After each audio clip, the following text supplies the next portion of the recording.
मैथिली आ भोजपुरी के सबसे नीक चैनल एपी प्रोडक्शन दरभंगा के एखनई लाल बटन दबाकर सब्सक्राइब करू और घंटी के निशान बटन के जरूर दबाओ ताकि नव नव ऑडियो आ वीडियो अहाँ सब लग तुरंत पहुँच सके। अपने समस्त मैथिली श्रोता के लेल एक बेर पुनः एपी प्रोडक्शन लक आबि रहल छथि मैथिली देवी गीतक अनुपम संग्रह, जाहिमे अपन सुमधुर स्वर देने छथि मिथिलांचलक उभरैत गायक मुकुंद मिथिलांचल आ गीत से सजने छथि रवि जी। त आओ सुनल जाओ। हे माँ किया लगबै छी केवारी, भगवती अब गति दिया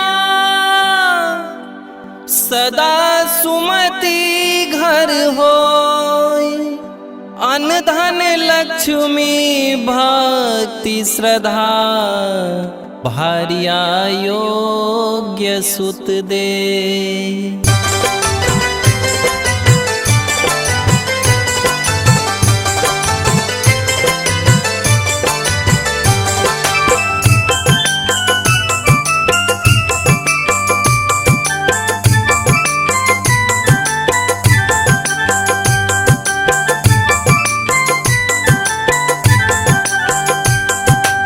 एखन अपने सब सुन रहल छी एपी प्रोडक्शन के प्रस्तुति।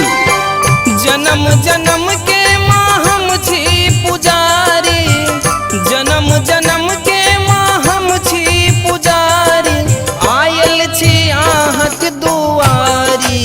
हे माँ किया लगबै छी के बारी, हे माँ किया लगबै छी के बारी।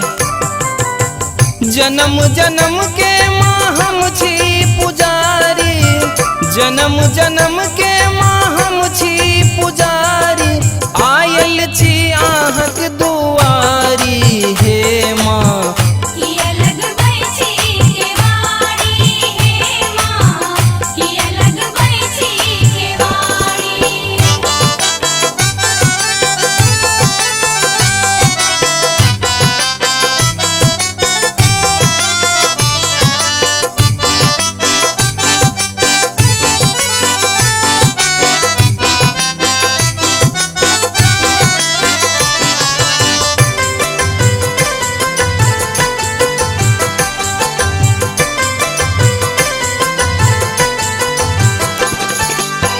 दोषी अज्ञानी अधम अपराधी, आही शरण में अपन जिंदगी साधी।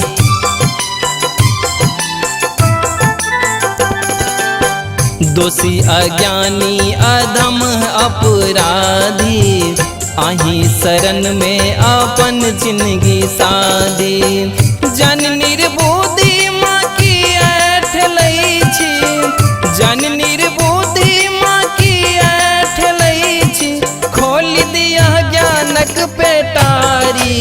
हे माँ किया लगबै छी के बारी, हे माँ किया लगबै छी के बारी।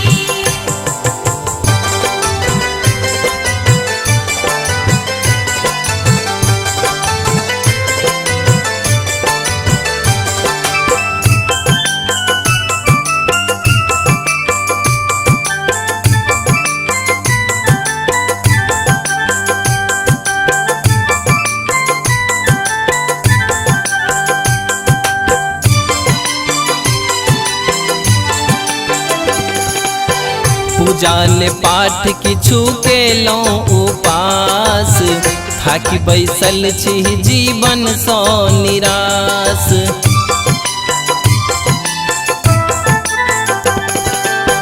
पूजाल पाठ किछु केलहुँ उपास, थाकि बैसल छी जीवन सँ निराश। केवल स्नेह के माँ हम छी पियासल, केवल स्नेह के माँ हम छी पियासल, ने चाही महल अटारी। हे माँ किया लगबै छी के बारी, हे माँ किया लगबै छी के बारी।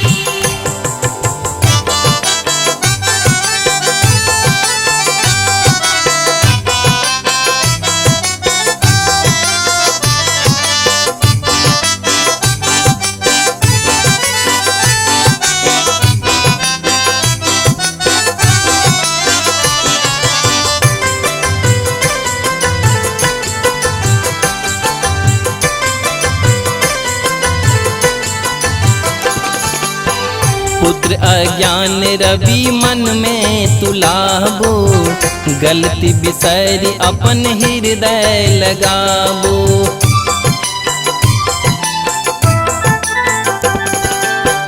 पुत्र अज्ञान रवि मन में तुलाबो, गलती बिसरी अपन हृदय लगाबो।